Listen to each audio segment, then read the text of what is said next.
Saïd Seyed, ministre de l'Intérieur, des collectivités locales et des Transports, l'a révélé à l'occasion de son déplacement dans les wilayas de Naama, tout en rappelant les grandes orientations du président de la République, Abdelmadjid Tebboune, en matière de gouvernance territoriale et de développement équilibré du territoire national.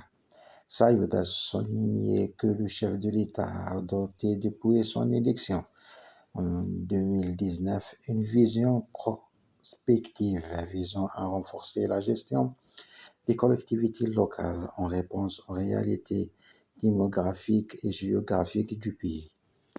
Certaines wilayas, a-t-il précisé, regroupent aujourd'hui jusqu'à 70 communes, ce qui rend leur gestion efficace de plus en plus complexe.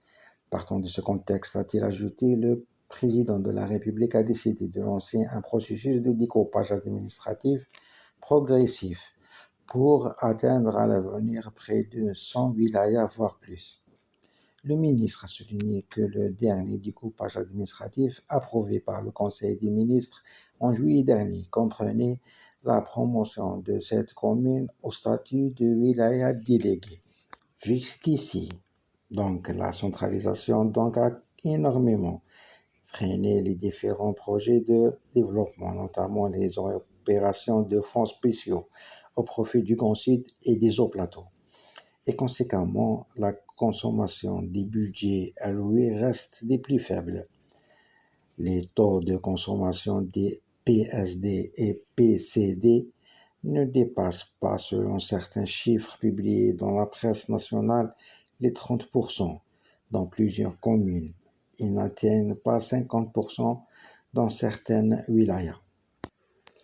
L'État central a pourtant injecté des centaines de milliards à travers les programmes quinquennaux de développement, programmes de croissance économique, programmes de relance économique PCRE et soutien à la relance PSRE.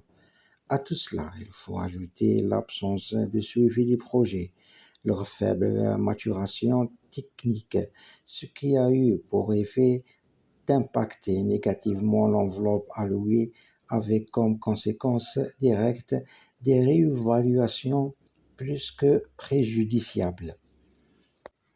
On veut bien le croire, mais force est de constater que le système algérien, qui a connu depuis les années 90 plusieurs ouvertures au plan politique et économique, n'a pas touché à la nature et au contenu des relations organiques et fonctionnelles